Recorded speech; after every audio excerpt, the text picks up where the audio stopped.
तरीके का एक नवाचार हमारे द्वारा सुबह ये डिस्कशन किया गया, ये करने का हमने प्रयास किया है। इस प्रयास में जो विचार निकल के आए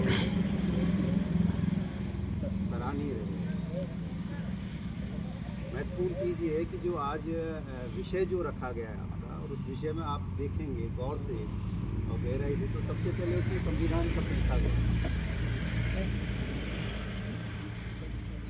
फिर राष्ट्र लिखा गया है, फिर शिक्षा लिखा गया है, और उसके बाद में धर्म।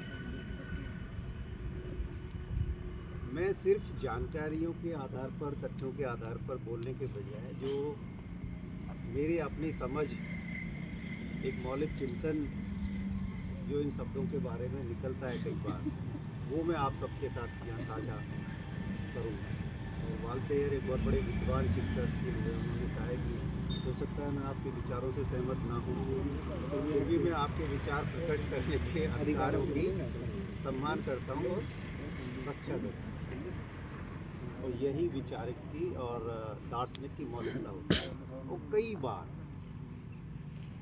दार्शनिक व्यक्ति राष्ट्र के विरुद्ध खड़ा हुआ नजर आता है, और जो राष्ट्र का आवरण या चोला ओढ़े हुए जो लोग हैं, मैं उनको एक तरीके से मेरे उसमें कहूँगा तो मैं सामंतवाद कहूँगा। सामंतवाद से मतलब है यहाँ पे कि चाहे वो सत्ता पर कब्जा करना चाहते हैं, उसको हथियाना चाहते हैं, चाहे वो अर्थ को हथियाना चाहते हैं, चाहे वो एक भौगोलिक भूभाग को हथियाना चाहते हैं, चाहे वो प्राकृतिक संसाधनों को हथियाना चाहते हैं। ये सामंतवाद की मेरी राय में सामंतवाद की परिभाषा है। और इसीलिए विश्व में जहाँ पर भी आप अगर थोड़ा सा इतिहास उठा के देखेंगे, प्लेटो को, अरस्तु को, मैगस्थनीज को, इन सारे लोगों को अपने दौर में मौलिक चिंतन करने के, अपने विचार प्रकट करने के लिए और भविष्य को, दूरदृष्टि को देखने के लिए बहुत बड़ी यातनाओं से, सजाओं से और फांसियों से गुजरना पड़ा।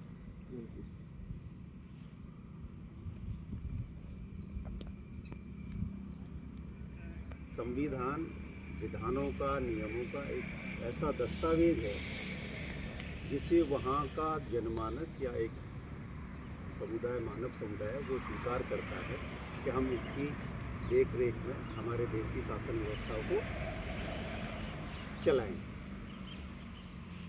इससे ज़्यादा कुछ नहीं। अब आप अलग अलग परिभाषित कर सकते हैं। मैं हमारे भारत के संविधान की बात करूं तो शायद सबसे ज़्यादा अमेंडमेंट हो चुके हैं उसमें, 300 को क्रॉस कर गए होंगे शायद, 126